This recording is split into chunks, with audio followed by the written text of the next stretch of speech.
I was just mentioning it at the end there, I think before it cut off, but you would want him to stick to a calorie plan to stop weight fluctuations. The main reason his weight is going to be fluctuating is because he's eating too many calories one day and not enough the next. If we try to stick to a diet of around 2,000 to 2,500 calories per day, this would stop this. We could, and as I'm saying, try a weekly weigh-in. So if he was to weigh every week, then we would like to know that his weight wasn't decreasing too fast because this would be an issue. We also don't want to see his weight staying the same. We do want to see improvements here. So we're looking at physical activity, weaknesses and strategies, recommendations and strategies I've got. The main weaknesses we have within his physical activity is that he is recovering from an injury, our main concern here. He is only exercising once a week.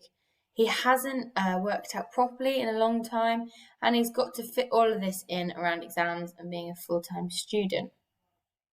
So strategies to try and combat this is we want him to try and start exercising every day, even if it's a short 30-minute walk.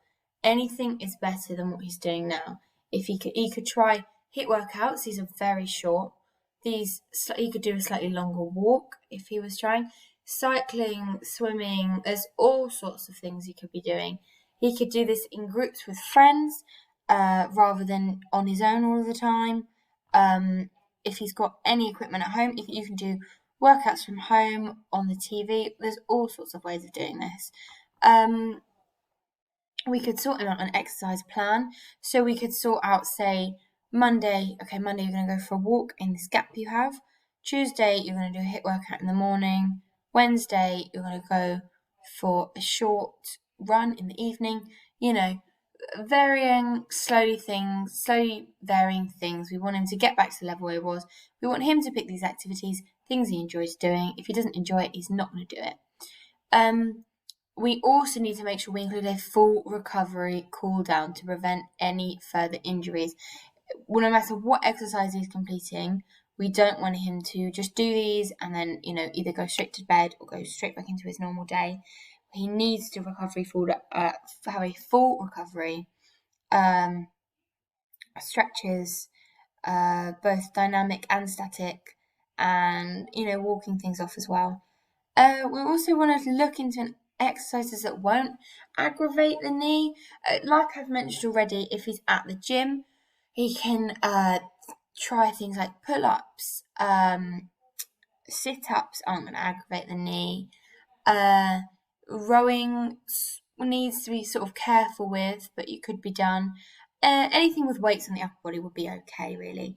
And if he feels like he is pushing his knee too far, there's an immediate need to stop here. We don't want anything like this to be detrimental to him.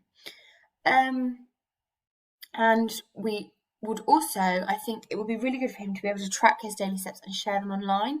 There is the ability to do this depending on what sort of apps he has tracking his daily steps, but you can share these with friends. You can have competitions against friends.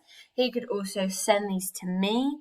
There are ways that I can check these things and then keep on top of him about him. If I can see that he's only doing 4,000 steps a day, I'm going to message him and I'm going to say, why are you only doing 4,000 steps a day?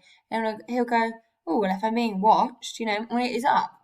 And to link that sort of thing back to the smoking I was talking about, he, as well as giving himself a reward every day, you can track these things online.